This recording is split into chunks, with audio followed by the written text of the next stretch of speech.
गङ्गातरङ्गरमणीयजटाकलापं गौरी निरन्तरविभूषितवामभागं नारायणप्रियमनङ्गमदापहारं वाराणसीपुरपतिं भज विश्वनाथम।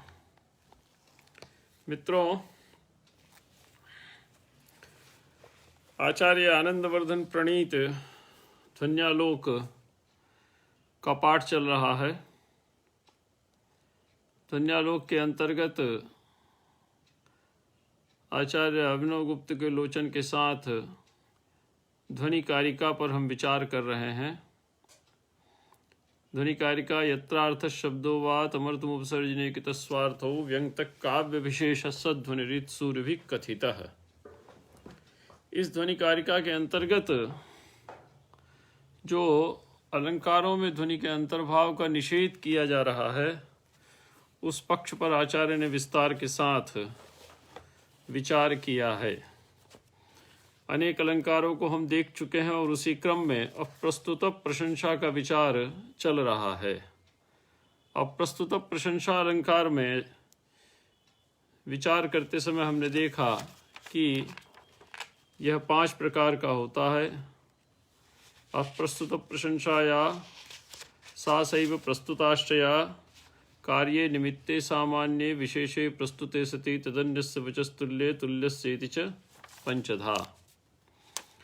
और इस अप्रस्तुत प्रशंसा के जो 2 प्रकार हैं, सामान्य से विशेष और विशेष से सामान्य के आक्षेप वाला जो अंश है, अर्थात अप्रस्तुत सामान्य से प्रस्तुत विशेष का आक्षेप और अप्रस्तुत विशेष से प्रस्तुत सामान्य का आक्षेप, ये 2 पक्ष हम देख चुके थे। और इसके बाद जो आचार्य ने कहा था कि निमित्त निमित्त भावे चायमेव न्यायः, और निमित्त और निमित्त भाव में भी जो न्याय हमने सामान्य और प्रस्तुत में देखा था, वही न्याय भी लागू होता है। सामान्य और विशेष पर विचार करते समय आचार्य ने कहा कि अप्रस्तुत प्रशंसा में अप्रस्तुत सामान्य के अभिधेया उपस्थापन से, वाच्य से, यदि प्रस्तुत विशेष का व्यंजनीय उपस्थापन किया जाता है या अप्रस्तुत विशेष का अभिधेया उपस्थापन करते हुए प्रस्तुत सामान्य का व्यंजनीय बोध यदि कराया जा रहा है, तो दोनों ही स्थितियों में प्रस्तुत सामान्य या अप्रस्तुत सामान्य या अप्रस्तुत विशेष या प्रस्तुत विशेष दोनों ही समान रूप से प्रधान होते हैं।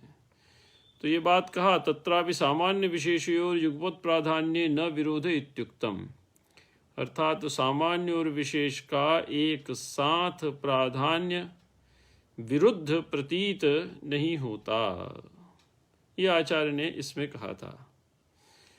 तो यही तर्क आचार्य निमित्त और निमित्त भाव में भी लगाते हैं। अब देखिए, निमित्त और निमित्त भाव को भी आप समझ लें।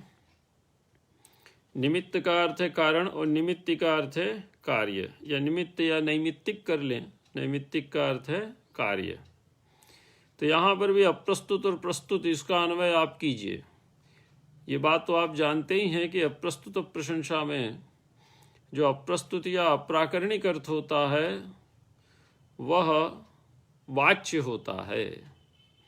अर्थात जो प्रस्तुत है, प्राकरणिक है, उपस्थित है, उसका कथन न करके कवि जो अप्रस्तुत है उसका अभिधा से उपस्थापन करता है और उसके माध्यम से प्रस्तुत का आक्षेप करता है। आक्षेप शब्द का अर्थ है व्यंजनीय प्रतीति ही, उसकी व्यंजनीय प्रतीति करता है। तो प्रश्न हुआ कि जब व्यंग्यार्थ की यहाँ पर प्रतीति हो रही है, तो इसको हम ध्वनि का विषय मान ले, अप्रस्तुत प्रशंसा को। तो आचार्य का कहना है कि व्यंग्यार्थ की प्रतीति मात्र से यह ध्वनि का विषय नहीं बन जाएगा, या इसमें ध्वनि का अंतर्भाव नहीं हो जाएगा। कहा क्यों? कहा कि इसलिए क्योंकि ध्वनि का अंतर्भाव होने के लिए व्यंग्यार्थ की प्रधान रूप से चमत्कारकारिता अपेक्षित होती है। और जब तक व्यंग्यार्थ प्रधान रूप से चमत्कारकारी नहीं होगा वो ध्वनि का विषय नहीं बन सकता। ये शर्त लगा दी। और निमित्त निमित्ति भाव से या सामान्य विशेष भाव से जब अप्रस्तुत से प्रस्तुत का आक्षेप किया जा रहा है अप्रस्तुत प्रशंसा में, तो वहाँ पर अप्रस्तुत और प्रस्तुत दोनों ही, वाच्य और व्यंग्य दोनों ही प्रधान रूप से चमत्कारकारी हो जाते हैं। तो जब दोनों प्रधान रूप से चमत्कारकारी हैं तो ऐसी स्थिति में वो ध्वनि का विषय नहीं बन सकता। ये आचार्य ने इस बात को यहाँ पर कहा कि उसको हम ध्वनि का विषय नहीं बना सकते। एक का अप्रधान होना जरूरी है और व्यंग्य का प्रधान होना जरूरी है, वाच्य का अप्रधान होना जरूरी है। चलिए देखिए, तो एतमेव न्यायम निमित्त नैमित्तिक भावे अतिदिशंस तस्याविधि प्रकारताम दर्शयति। उसके भी दो भेदों का विवेचन आचार्य कर रहे हैं। कैसे कर रहे हैं? एतमेव न्यायम, इसी न्याय को, अर्थात जो न्याय इन्होंने सामान्य विशेष के आक्षेप में, सामान्य विशेष के संबंध में विचार करते समय प्रस्तुत किया था, उसी न्याय को निमित्त निमित्ति भाव का अतिदिशन अर्थात उसका व्याख्यान, उसकी प्रस्तुति करते हुए तस्याविधि प्रकारताम दर्शयति, उसके भी दो भेदों का यहाँ पर आचार्य विवेचन कर रहे हैं। तो निमित्त निमित्त भावे चायमेव न्यायः, निमित्त निमित्त भाव में भी जो न्याय सामान्य विशेष में लागू हुआ था वही न्याय निमित्त निमित्त भाव में भी लागू होता है। ये बात आचार्य यहाँ कहते हैं। कैसे? कदाचित निमित्तम अप्रस्तुतम सद अभिधीयमानम नैमित्तिकम प्रस्तुतम आक्षिपति। ठीक है, जो बात पहले कही थी उसी बात को यहाँ आचार्य फिर से कहते हैं कि जो निमित्तम अप्रस्तुतम सत अभिधीयमानम नैमित्तिकम प्रस्तुतम आक्षिपति। निमित्त का अर्थ कारण, वह अप्रस्तुत है, अप्राकरणिक है। तो अप्रस्तुत जो निमित्त है वह अप्रस्तुत होता हुआ भी अभिधीयमानम अर्थात अभिधा का विषय बन रहा है, कवि के द्वारा वाच्य के रूप से प्रस्तुत किया जा रहा है। और उसका अभिधान करने के पीछे कवि का उद्देश्य है नैमित्तिकम प्रस्तुतम आक्षिपति, अर्थात नैमित्तिक जो प्रस्तुत है उसका आक्षेप करना। जो नैमित्तिक प्रस्तुत है उसका आक्षेप करना। नैमित्तिक का अर्थ कार्य। पूजनीय कमला पांडे जी हमारे साथ आज उपस्थित है, मैं उनको प्रणाम निवेदित करता हूँ। विदुषी, महाकवि, अनेक महाकाव्यों की रचयिता। हमारा सौभाग्य है कि वो हमसे आज जुड़ रही हैं। तो कदाचित निमित्तम अप्रस्तुतम सद अभिधीयमानम नैमित्तिकम प्रस्तुतम आक्षिपति। तो इसको देखिए, उदाहरण दिया इन्होंने, बड़ा अच्छा उदाहरण है। इस पर पिछली कक्षा में विचार चल रहा था, तभी व्यवधान आ गया। ये यान्त्यभ्युदये प्रीतिम नोज्जन्ति व्यसनेषु च ते बान्धवास्ते सुहृदो लोकस्वार्थ परोपरः। तो इसका अर्थ देखिए, ये अभ्युदये प्रीतिम यान्ति, ये जनाः अभ्युदय अर्थात अभ्युदयस्य समये प्रीतिम यान्ति, आपके साथ प्रणयपूर्ण व्यवहार करते हैं, अर्थात आपकी समुन्नति में प्रसन्न होते हैं। और नोज्जन्ति व्यसनेषु च, लेकिन यदि आप अभ्युदय से च्युत होते हैं अर्थात किसी विपत्ति में पड़ते हैं, व्यसन में पड़ते हैं, तो वे आपका परित्याग नहीं करते। नोज्जन्ति अर्थात न परित्यजन्ति। तो ये अभ्युदये प्रीतिम यान्ति ये च व्यसनेषु नोज्जन्ति, जो व्यक्ति उन्नति के समय आपके साथ प्रणयपूर्ण व्यवहार रखता है और वही व्यक्ति व्यसन के समय, विपत्ति के समय, अनभ्युदय के समय आपका साथ नहीं छोड़ता, तो ते बांधवास्ते सुहृदः, वे ही वस्तुतः आपके बांधव कहलाने योग्य हैं और वे ही आपके सुहृद हैं, अर्थात आपका कल्याण चाहने वाले आपके मित्र हैं। तो अभ्युदय या उन्नति के समय आपके साथ खड़े रहना और विपत्ति में आपका साथ छोड़ देना, ये निष्ठा का नियामक नहीं है, ये निष्ठा का परिचायक नहीं है। यदि आप उन्नति के समय हमारे साथ उपस्थित हैं तो विपत्ति के समय भी आपको उपस्थित होना चाहिए। यदि आप विपत्ति में भी उसी भाव से, उसी भावना से, उसी सहयोग की भावना से हमारे साथ उपस्थित रहेंगे तो आपकी हमारे प्रति निष्ठा, आपका हमारे प्रति बंधुभाव या सुहृद भाव स्थिर प्रतीत होता है। तो ते बांधवास्ते सुहृदः लोकस्वार्थ परोपरः, और इनसे अपरः लोकः, इनसे परे जो लोक है अर्थात इनके अतिरिक्त जो व्यक्ति हैं वो सब के सब क्या होते हैं? स्वार्थ पर होते हैं। स्वार्थ पर का अर्थ क्या है? जब तक उनके स्वार्थ की सिद्धि नहीं हो जाती तब तक वो आपके साथ रहते हैं, और स्वार्थ की सिद्धि हो जाने के बाद आपके अभ्युदय और आपके पतन या आपके व्यसन से उनका कोई लेना देना नहीं। यहां पर देखिए, अप्रस्तुत है निमित्त और प्रस्तुत है नैमित्तिक। तो अप्रस्तुत निमित्त क्या है? तो उसके लिए कहते हैं अत्र अप्रस्तुतम सुहृद बांधव रूपत्वम निमित्तम सज्जनाशक्त्या वर्णयति नैमित्तिकीं श्रद्धेय वचनतां प्रस्तुताम् आत्मनो अभिव्यक्तुम्। तत्र नैमित्तिक प्रतीतावपि निमित्त प्रतीतिरेव प्रधानी भवत्यनुप्राणकत्वेनेति व्यंग्यव्यंजकयोः प्राधान्यम। देखिए अंतिम वाक्य को पढ़िए, व्यंग्यव्यंजकयोः प्राधान्यम, व्यंग्यस्यापि प्राधान्यम एवं व्यंजकस्यापि प्राधान्यम। तो यहाँ पर व्यंजक कौन है? यहाँ पर व्यंजक है अप्रस्तुत निमित्त, निमित्त मतलब कारण, और व्यंग्य है यहाँ पर प्रस्तुत नैमित्तिक। नैमित्तिक का अर्थ क्या है? कार्य। ठीक है, तो अत्र अप्रस्तुतम सुहृद बांधव रूपत्वम निमित्तम, यहाँ पर जो अप्रस्तुत सुहृद बांधव रूपी, अर्थात सुहृद किसको कहा जाता है और बांधव किसको कहा जाता है? तो सुहृद और बांधव की परिभाषा प्रस्तुत करने वाला जो निमित्त है वो क्या है? आपका अप्रस्तुत है, और वह प्रस्तुत नैमित्तिक का व्यंजना से बोध करा रहा है। ये बात यहाँ पर देखिए। तो अत्र अप्रस्तुतम सुहृद बांधव रूपत्वम निमित्तम सज्जना शक्त्या वर्णयति नैमित्तिकीं श्रद्धेय वचनतां प्रस्तुतमात्मनो अभिव्यक्तुम्। तो बोलने वाला व्यक्ति कौन है?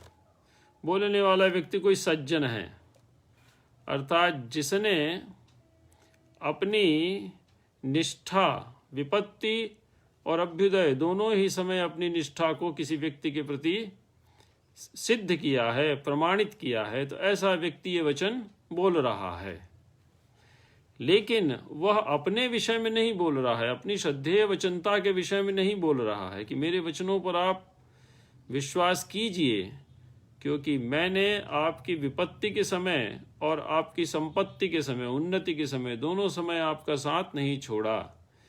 इसलिए मैं वस्तुतः आपका हृदय से कल्याण चाहता हूँ, अतः मेरे वचन आपके लिए श्रद्धेय होने चाहिए, ऐसा वो कहना चाहता है।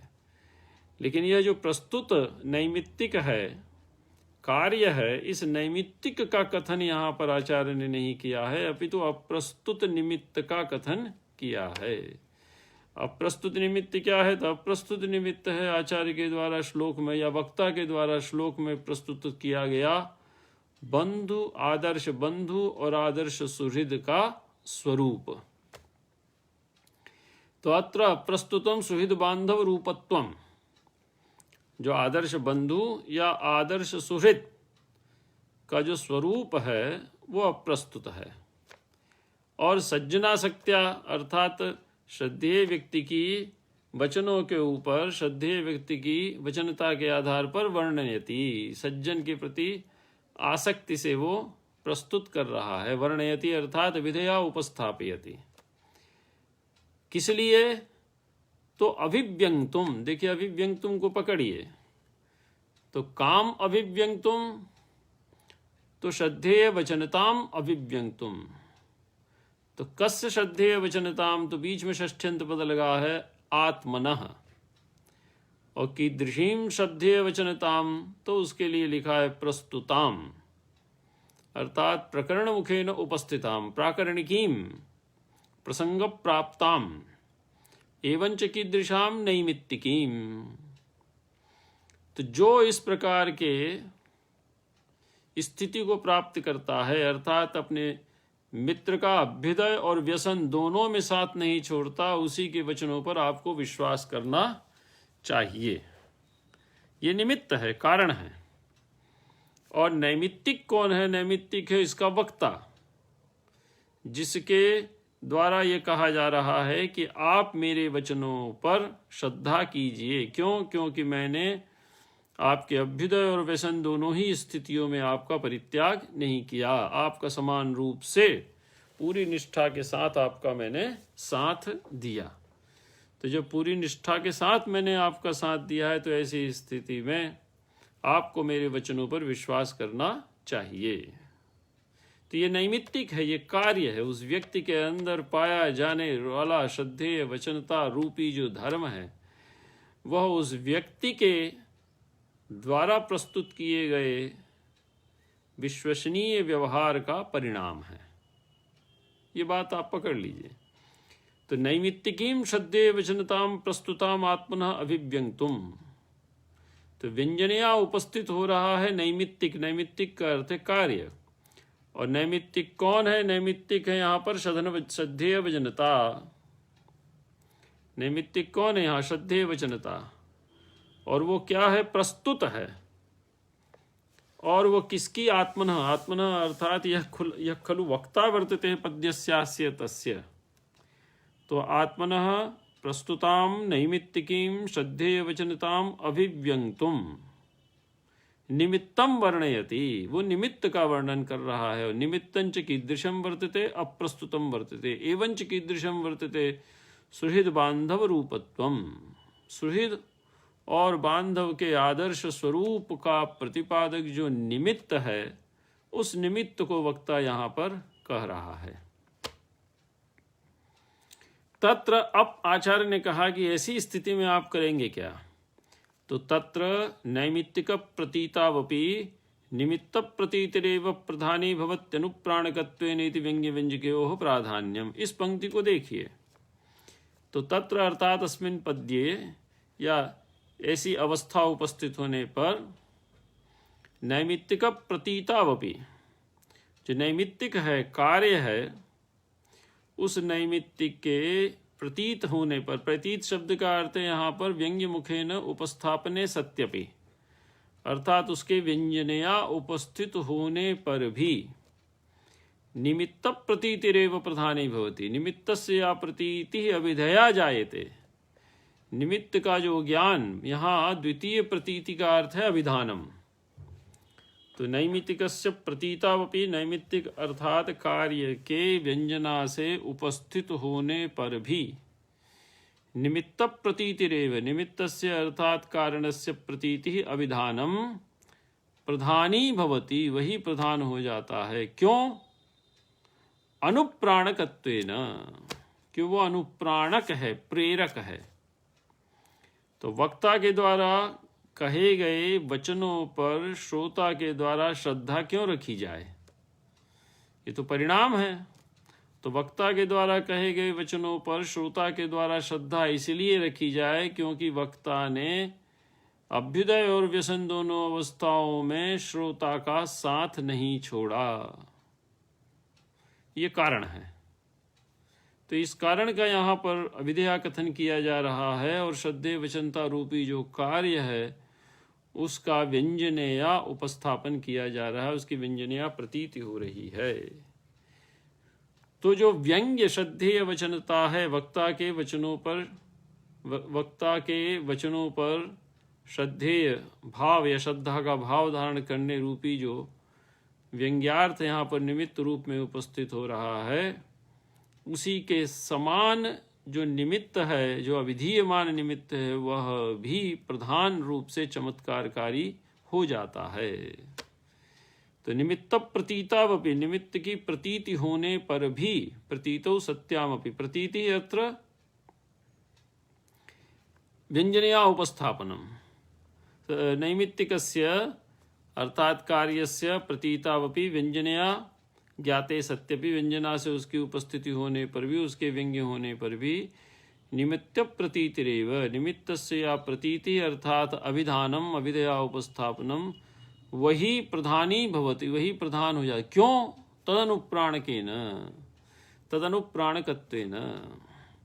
तो यदि वो सुहृद और बांधव के आदर्श स्वरूप का प्रतिपादन नहीं करेगा तो उसके आदर्श स्वरूप का ज्ञान नहीं होगा, और जब वक्ता के आदर्श स्वरूप का ज्ञान नहीं होगा तो ऐसी स्थिति में उसके वचनों पर श्रद्धा का भाव उपस्थित नहीं होगा। ये क्रम है विचार का।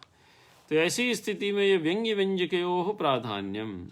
अब यहाँ पर विचार कीजिए कि व्यंग्य और व्यंजक कौन है। तो व्यंग्य है यहाँ पर प्रस्तुत, नैमित्तिक, और व्यंजक है यहाँ पर अप्रस्तुत निमित्त। अप्रस्तुत निमित्त है सुहृद और बांधव का आदर्श स्वरूप, यह प्रस्तुत निमित्त है। तो वो यहाँ पर आपका क्या है? आपका व्यंजक है। और व्यंग्य है यहाँ पर प्रस्तुत निमित्त। प्रस्तुत निमित्त है वक्ता के वचनों पर श्रद्धेय वचनता। प्रस्तुत नैमित्तिक, प्रस्तुत नैमित्तिक यहाँ पर व्यंग्य है। प्रस्तुत निमित्त नहीं, प्रस्तुत नैमित्तिक यहाँ पर व्यंग्य है। वो है वक्ता के वचनों पर श्रद्धा भाव की स्थापना। अब इसी में जो दूसरा श्लोक आचार्य ने प्रस्तुत किया है, वो दूसरा श्लोक आचार्य ने प्रस्तुत किया है, इसी को उलट दीजिए। तो यहाँ पर तो निमित्त अविधीयमान है और नैमित्तिक प्रतीयमान है पहले उदाहरण में, ये जानत अभ्युदय प्रीतिम में। लेकिन जो दूसरा उदाहरण आचार्य ने आचार्य प्रवरसेन विरचित सेतुबंध से दिया है, ये प्राकृत काव्य है, इससे दिया है, तो उसमें उन्होंने उलट दिया। अर्थात नैमित्तिक को अप्रस्तुत करते हुए उसका अभिधेय कथन कर दिया। नैमित्तिक अर्थात कार्य, और निमित्त को जो प्रस्तुत है उसको व्यंग्य मुखेन उपस्थापित कर दिया। तो नैमित्तिक को नैमित्तिकम अप्रस्तुतम वर्ण्यमानम सत्प्रस्तुतम निमित्तम व्यनक्ति, स्थिति उलट गई।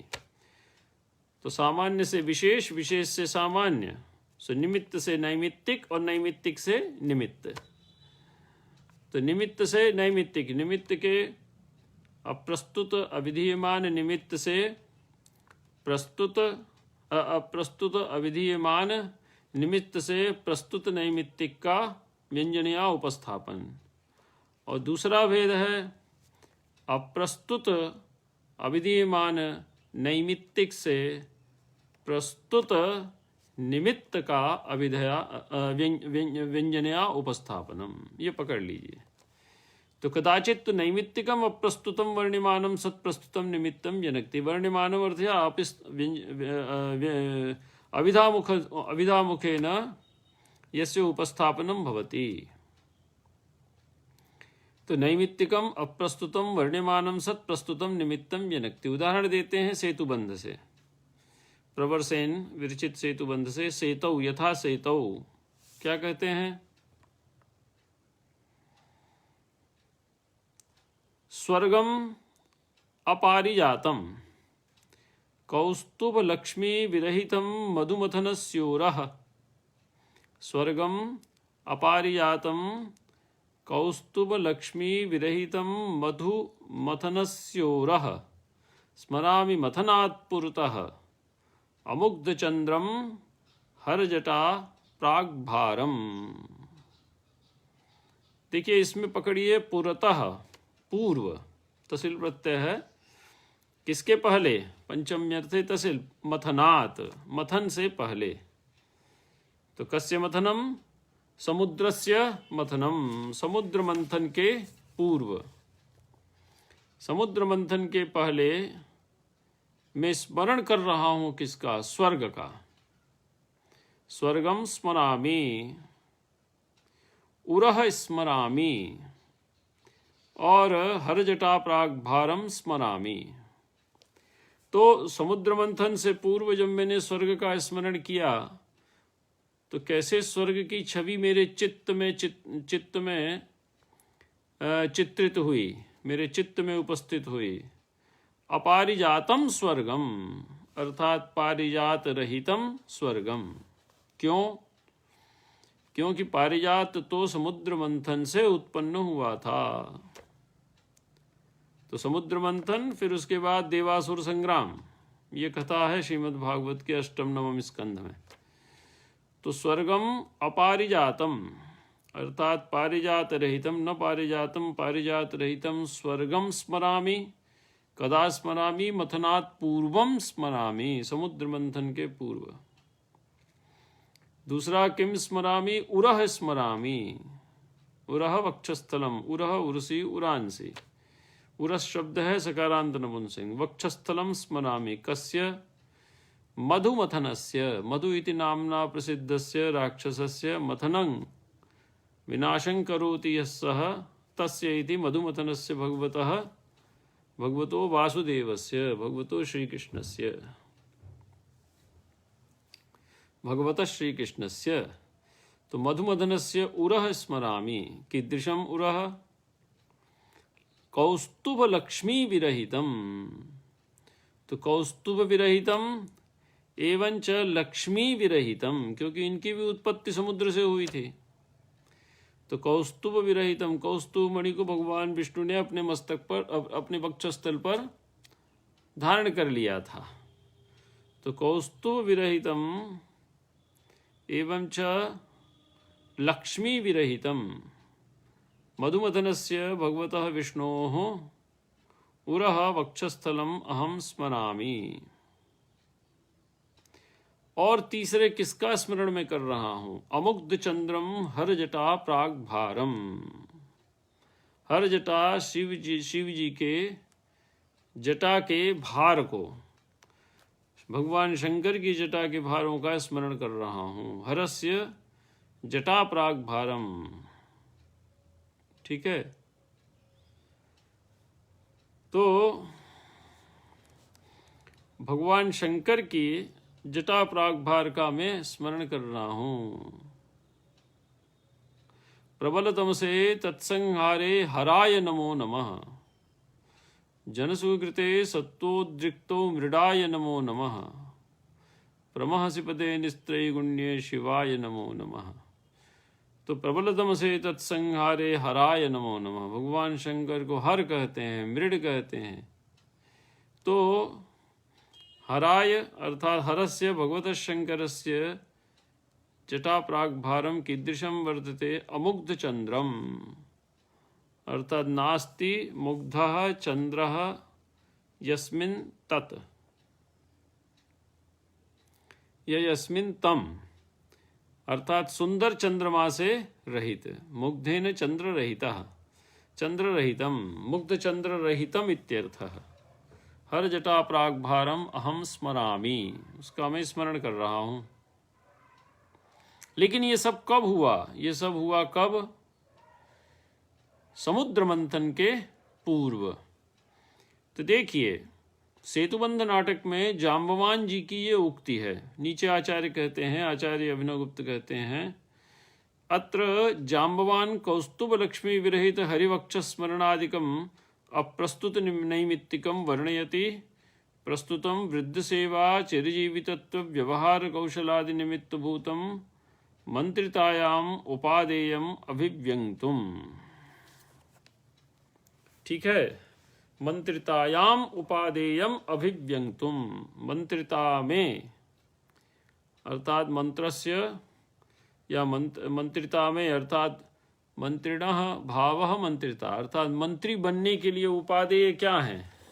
मंत्री बनने के लिए कुछ गुण उपादेय हैं। वो क्या है? वृद्ध सेवा और चिरजीवितत्वम। ठीक है, वृद्ध सेवा, चिरजीवितत्व और व्यवहार कौशलादि। व्यवहार कुशल होना चाहिए। व्यवहार का अर्थ है लोक व्यवहार में कुशल होना चाहिए, अर्थात किस समय किस प्रकार का व्यवहार किया जाए ये उसको विदित होना चाहिए। और चिरजीवितत्व होना चाहिए, चिरजीवी होना चाहिए, शरीर से स्वस्थ होना चाहिए। आपने अनुभव और ट्रेनिंग और अनुभव देकर किसी व्यक्ति को तैयार किया और वो अल्पायु हो जाए तो व्यक्ति का नुकसान राष्ट्र का सबसे बड़ा नुकसान माना जाता है। तो चिरजीवितत्व तो उसमें होना चाहिए, अर्थात उसको शरीर से स्वस्थ होना चाहिए, जिससे कि वो अपनी योग्यता का राष्ट्र, समाज और व्यक्ति को अधिक से अधिक लाभ अधिक से अधिक समय तक दे सके। और वृद्ध सेवा, उसमें एक और भाव होना चाहिए कि वो अपने बड़ों की सेवा करे। तो वृद्ध सेवा यदि करेगा तो विनीत होगा, विनीत होगा तो बड़ों की बात को सुनेगा। और वृद्ध के प्रति उसका सेवा भाव नहीं होगा तो वो विनीत नहीं होगा, विनीत नहीं होगा तो वृद्धों के द्वारा प्रस्तुत किए जाने वाली जो सलाह है उसको वो मानेगा नहीं। तो वृद्ध सेवा, चिरजीवितत्व, व्यवहार कौशलादि निमित्त भूतम मंत्रितायाम उपादेयम, ये सब मंत्रिता में उपादेय हैं। अर्थात किसी व्यक्ति को यदि मंत्री बनने की इच्छा है, यदि मंत्री बनने की योग्यता किसी व्यक्ति में तभी आ सकती है जब उसमें ये सारे गुण उपस्थित हों। तो नेता विनीतो मधुरश त्यागी दक्ष प्रियम वदः रक्तलोक शुचिर्वाग्मी रूढ़ वंश स्थिरो युवा धृत्युत्साह स्मृति प्रज्ञा कला मान समन्वितः। ये 21 या 22 गुण आचार्य धनंजय ने दशरूपक में स्वीकार किए हैं नेता के लिए, कि नेता यदि बनना है तो सबसे पहला गुण इसमें देखिए क्या है? विनीता है, उसको विनीत होना चाहिए, अर्थात अगले की बात शांति पूर्वक सुनने की योग्यता उसके अंदर होना चाहिए। यदि वो विनीत नहीं होगा तो संसार के सभी पक्षों को सुनकर निर्णय देने की क्षमता उसके अंदर नहीं होगी, वो दुराग्रही हो जाएगा। और दुराग्रही व्यक्ति शासन करने लायक नहीं होता, पब्लिक अफेयर्स उसको नहीं दिए जा सकते। लेकिन ये कह कौन रहे हैं? जाम्बवान जी कह रहे हैं। और जाम्बवान जी का उद्देश्य है मंत्री बनने के लिए अपेक्षित इन गुणों की अभिव्यंजना करना, जो कि निमित्त हैं, कारण हैं। लेकिन वे इन गुणों का प्रकाशन नहीं कर रहे हैं, जो कि प्रस्तुत हैं, उपस्थित हैं, प्राकरणिक हैं, उनकी व्यंजनिया प्रतीत करा रहे हैं और जो निमित्त भूत हैं। अपितु जो नैमित्तिक अप्रस्तुत हैं, समुद्र मंथन से जुड़े हुए रत्नों का अविद्यमान होना, उसका ये कथन कर रहे हैं। तो देखिए, अत्र जाम्बवान कौस्तुभ लक्ष्मी विरहित हरिवक्ष स्मरणादिकम अप्रस्तुत नैमित्तिकम वर्णयति। ये सब के सब अप्रस्तुत हैं और नैमित्तिक है। नैमित्तिक मतलब कार्य हैं। क्या क्या प्रस्तुत हैं? तो कौस्तुभ मणि, लक्ष्मी, भगवती लक्ष्मी, कौस्तुभ मणि और लक्ष्मी से विरहित हरिवक्ष स्मरणादिकम। आदिकम से वो ले लीजिए आप, स्वर्गम अपारिजातम और हर जटा प्रागभारम अमुग्ध चंद्रम, ये दो और ले लीजिए। तो कौस्तुभ, लक्ष्मी इत्यादि से विरहित, कौस्तुभ और लक्ष्मी से विरहित भगवान विष्णु के वक्षस्थल का स्मरण इत्यादि अप्रस्तुत हैं। और उन अप्रस्तुत नैमित्तिकों का अर्थात कार्यों का यहाँ पर वर्णन किया जा रहा है। वर्णन अर्थात अभिधेया कथन किया जा रहा है, शब्दतः उपस्थापन किया जा रहा है। लेकिन ये जो अविधिया कथन है, ये प्रस्तुतम विद्ध सेवा चिरजीवितत्व व्यवहार कौशलादि निमित्त भूतम मंत्रितायाम उपादेयम अभिव्यंगतुम। ऐसा इसलिए क्यों किया? क्योंकि वृद्ध सेवा, चिरजीवितत्व, व्यवहार कौशलादि जो गुण हैं वो कारण होते, निमित्त भूत हैं यहाँ पर, और वो मंत्रिता के लिए अपेक्षित होते हैं। अर्थात इन गुणों के बिना किसी व्यक्ति को मंत्री नहीं बना जा सकता। तो मंत्रितायाम उपादेयम अभिव्यंगतुम, ये पंक्ति लग गई। तत्र, तो इस श्लोक में निमित्त प्रतीतावपि, निमित्त की प्रतीति हो जाने पर भी, इस श्लोक में प्रतीति किसकी हो रही है? निमित्त की। प्रतीति शब्द से यहाँ पर व्यंजनया कथनम, प्रतीति का अर्थ क्या है यहाँ पर? व्यंग्य मुखेन उपस्थापनम। तो निमित्त के व्यंग्य रूप में उपस्थापित हो जाने पर भी नैमित्तिकम वाच्य भूतम, जो नैमित्तिक है, कार्य है, जिसका कि शब्द तक कथन किया जा रहा है और जो अप्राकरणिक है, ठीक है, अप्रस्तुत है, नैमित्तिकम कार्यवाच्य भूतम प्रत्युत तन्निमित्तानुप्राणितत्वेन उद्धुर कंधरी करोति इत्यात्मानमिति समप्रधानतैव या समप्रधानतैव वाच्य व्यंग्ययोः। तो वाच्य और व्यंग्य की यहाँ पर समांत प्रधानतैव वाच्य व्यंग्ययोः, वाच्य और व्यंग्य दोनों की समान रूप से प्रधानता है। समान रूप से प्रधानता का अर्थ क्या है? दोनों समान रूप से चमत्कारकारी हैं। क्यों भाई? तो उसके लिए आचार्य कहते हैं कि निमित्त प्रतीतावपि, निमित्त की व्यंजना से यहाँ पर प्रतीति हो रही है, और नैमित्तिकम वाच्य भूतम वर्तते, और नैमित्तिक यहाँ पर वाच्य है, अर्थात उसका विधेय उपस्थापन किया जा रहा है, नैमित्तिक अर्थात कार्य। तो ऐसी स्थिति में प्रत्युत तन निमित्तानुप्राणितत्वेन, तत् अर्थात तत् से तात्पर्य आ जाएगा यद अप्रस्तुतम वाच्यम नैमित्तिकम वर्तते,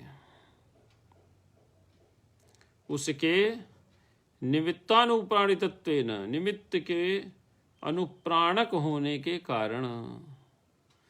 तो जो अप्रस्तुत नैमित्तिक अभिधा मुखे ने यहाँ पर उपस्थित है, कथित है, वाच्य है, उस अप्रस्तुत नैमित्तिक के अनुप्राणक होने के कारण, अर्थात व्यंग्य मुखे न उपस्थित निमित्त के अनुप्राणक होने के कारण, तद निमित्तानुप्राणितत्वेन, तो तस्य निमित्तानुप्राणितत्वेन, तो व्यंग्य मुखे न उपस्थित होने वाले निमित्त का अनुप्राणक होने के कारण, उसका प्रेरक होने के कारण, उद्धुर कंधरी करोति इत्यात्मानम, अपने कंधों को ऊपर उठा रहा है।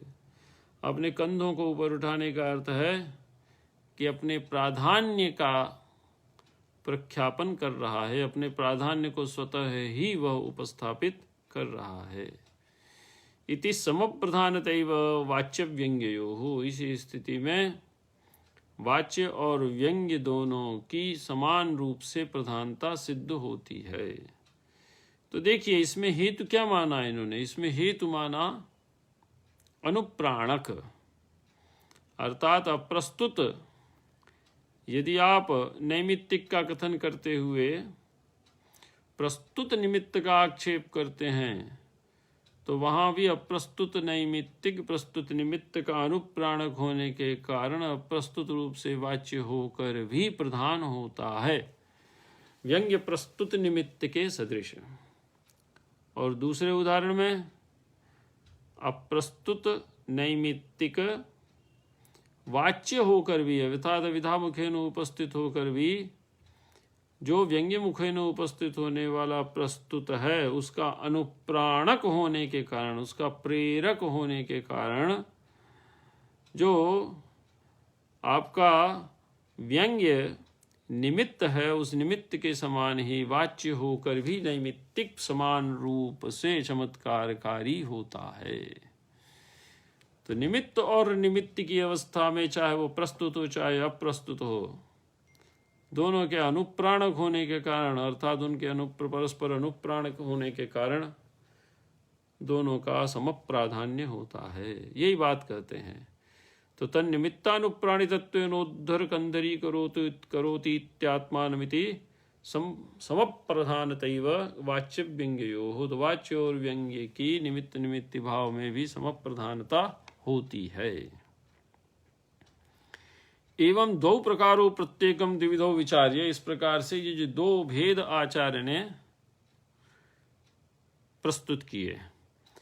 अब जो तीसरा प्रकार है तुल्य प्रस्तुते अप्रस्तुतस्य तुल्यस्य अभिधानम, तो तुल्य यदि प्रस्तुत हो तो उसका कथन न करके अप्रस्तुत तुल्य का अभिधामुखेन उपस्थापन जहाँ पर किया जाता है तो उसकी परीक्षा यहाँ पर आचार्य करते हैं। तो इसको समझ लीजिए कि तुल्य प्रस्तुते तुल्यस्य में क्या स्थिति बनेगी। तुल्य प्रस्तुते तुल्यस्य में आचार्य ये कहते हैं कि यहाँ पर अप्रस्तुत प्रशंसा तो है, लेकिन यदि आप यहाँ पर व्यंग्य का प्राधान्य मानते हैं तो इसका वस्तु ध्वनि में अंतर्भाव हो जाएगा। तुल्य प्रस्तुते तुल्य में आचार्य का मानना है कि इसका वस्तु ध्वनि में आप अंतर्भाव कर लीजिए, लेकिन यही ध्वनि है, तदतिरिक्त कोई भी ध्वनि नहीं और संपूर्ण ध्वनि का इसमें अंतर्भाव कर लिया जाए, क्योंकि यहाँ पर व्यंग्य प्रधान रूप से चमत्कार कार्य प्रतीत होता है, ऐसा जो आपका दुराग्रह है वो दुराग्रह यहाँ पर उचित नहीं है। तो पढ़िए, यदा तो सारूप्य मात्र वशेन अप्रस्तुत प्रशंसायाम अप्रकृत प्रकृतयोः संबंधः। ठीक है, तो सारूप्य मात्र वशेन, तो तुल्यस्येति च पंचधा कार्य निमित्ते सामान्ये विशेषे प्रस्तुते सति तदन्यस्य वचस्तुल्ये तुल्यस्येति च पंचधा। तो तुल्ये प्रस्तुते अप्रस्तुत तुल्यस्य वचः अविधेया उपस्थापन एकादा कारिका में। तो या तो सारूप्य मात्र वशेन अप्रस्तुत प्रशंसायाम सारूप्य के आधार पर, तुल्यता के आधार पर या सादृश्य के आधार पर या सदृशता के आधार पर संपन्न की जाने वाली जो अप्रस्तुत प्रशंसा है या संपन्न किया जाने वाला जो अप्रस्तुत प्रशंसा नाम का अलंकार है, उसमें प्रकृत और अप्रकृत, प्रकृत का अर्थ है प्राकरणिक और अप्रकृत का अर्थ है अप्राकरणिक, और अप्रकृत हमेशा अप्रस्तुत होगा। तो प्रकृत और अप्रकृतियों का जो संबंध होता है, तदापि अप्रस्तुतस्य स्वरूपस्य अविधीयमानस्य प्राधान्येन विवक्षायाम धनौ एव अंतःपातः। तो यहाँ पर जो अप्रस्तुत स्वरूप है, सदृश है, उसके अविधीयमानस्य, तदापि अप्रस्तुतस्य स्वरूपस्य अविधीयमानस्य, तो अविधीयमानस्य अप्रस्तुतस्य स्वरूपस्य प्राधान्येन अविवक्षायाम, प्राधान्य से प्रधान रूप से उसकी विवक्षा न होने पर, तो निमित्त निमित्ति भाव और सामान्य विशेष भाव में तो आपने प्रस्तुत अप्रस्तुत दोनों को समशीर्षकया प्रधान सिद्ध कर दिया कि दोनों समशीर्षकया समान रूप से प्रधान हैं। लेकिन जब तुल्य अप्रस्तुत से तुल्य प्रस्तुत का आक्षेप किया जाएगा, व्यंजनया प्रतीति होगी, तो उस स्थिति में अप्रस्तुतस्य स्वरूपस्य अविधीयमानस्य प्राधान्येन विवक्षायाम, जो अप्रस्तुत सदृश अविधा से उपस्थित किया जा रहा है, उसकी प्रधान रूप से चमत्कारकारिता विवक्षित नहीं होती।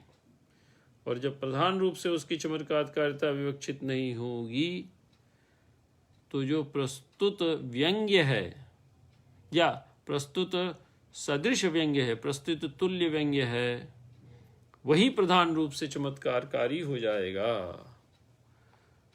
और प्रस्तुत सदृश या प्रस्तुत तुल्य के व्यंग्य होकर प्रधान रूप से चमत्कारकारी होने पर ऐसी स्थिति में, अर्थात तुल्य प्रस्तुते तुल्यस्य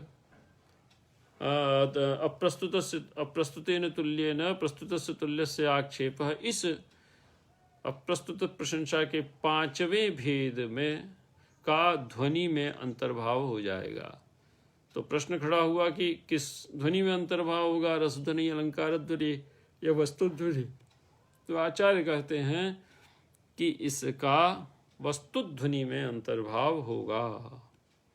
तो प्राधान्येन विवक्षितायाम, तो अप्रस्तुतस्य स्वरूपस्य अविधीयमानस्य प्राधान्येन विवक्षायाम धनौवेव अंतःपातः। तो इसका ध्वनि में अंतर्भाव हो जाएगा। जो पांचवा भेद है इसका ध्वनि में अंतर्भाव हो जाएगा। कौन सी ध्वनि? तो वो कहा कि आपकी वस्तुध्वनि। वस्तुध्वनि, अलंकार ध्वनि, रसध्वनि। वस्तुध्वनि का अर्थ होता है इतिवृत्त, वक्तव्य। ठीक है, यदि इतिवृत्त या कोई वक्तव्य यदि व्यंजना से उपस्थित होता है तो वहां पर वस्तुध्वनि होती है। ये बात पकड़ लीजिए। अलंकार यदि व्यंजना से उपस्थित होता है, प्रधान रूप से चमत्कारकारी होता है, तो अलंकार ध्वनि हो गई। और ये दोनों आपके असंलक्षक क्रम व्यंग्य के भेद हैं, नहीं, संलक्षक क्रम व्यंग्य के भेद हैं। और असंलक्षक क्रम व्यंग्य का भेद है रसध्वनि। तो रसादि ध्वनि जो आती है रसभाव तथा भाषा, ये असंलक्षक क्रम व्यंग्य है। और जो वस्तुध्वनि है और अलंकार ध्वनि है वो संलक्षक क्रम व्यंग्य के भेद है। शब्द शक्ति स्वतः संभवी, कवि प्रौढ़ोक्त सिद्ध, कवि निबद्ध वक्ति प्रौढ़ोक्त सिद्ध, या शब्द शक्तित्व, अर्थ शक्तित्व और उभय शक्तित्व। फिर कवि स्वतः संभवी, कवि प्रौढ़ोक्त सिद्ध और कवि निबद्ध वक्ति प्रौढ़ोक्त सिद्ध। 18 भेद माने थे आचार्य ने।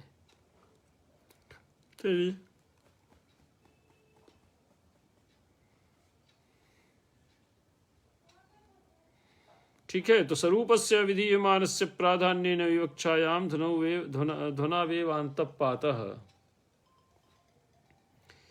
इतरता तो अलंकारांतरत्वमेव।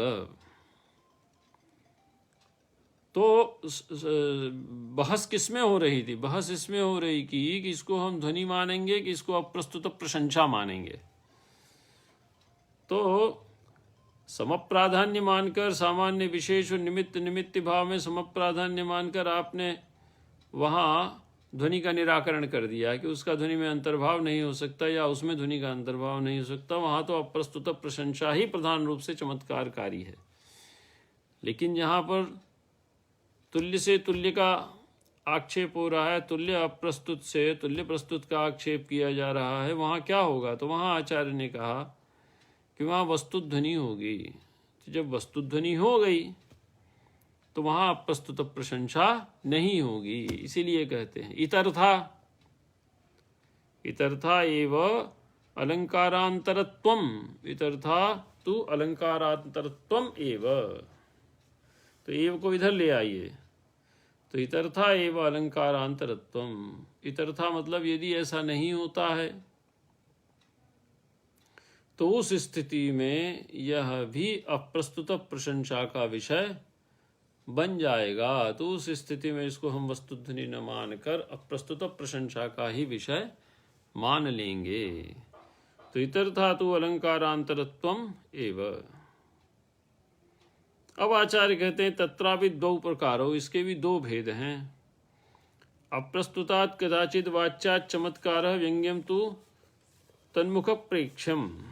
ठीक है, यथास्पद उपाध्याय भट्टेन्दुराजस्य भट्टेन्दुराज चरणाब्द कृतादिवास हृदय श्रुतोभिनव गुप्त पदाभिदोहम। साहित्य के गुरु इनके भट्टेन्दुराज थे। 22-23 गुरु थे आचार्य अभिनव गुप्त। प्रत्येक गुरु से उन्होंने अलग अलग शास्त्र का अध्ययन किया। तो साहित्य शास्त्र का अध्ययन किससे किया? तो साहित्य शास्त्र का अध्ययन किया इन्होंने अपने गुरु भट्टेन्दुराज से। तो आचार्य भट्टेन्दुराज के द्वारा तैयार किया गया जो पद्य है उसको यहाँ पर इन्होंने प्रस्तुत किया है। तो इसके भी दो भेद बनते और दोनों भेदों का यहाँ पर उदाहरण आचार्य ने प्रस्तुत किया है। ठीक है,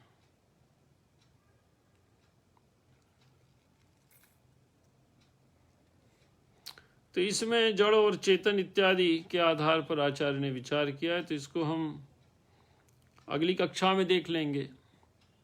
तुल्य प्रस्तुते तुल्यस्य जो अप्रस्तुत प्रशंसा का है और कैसे वो वस्तुध्वनि का विषय बनता है, अप्रस्तुत प्रशंसा का विषय नहीं बनता है, इसको अगली कक्षा में देख लेंगे। आज का विषय यहीं तक रखा जाता है।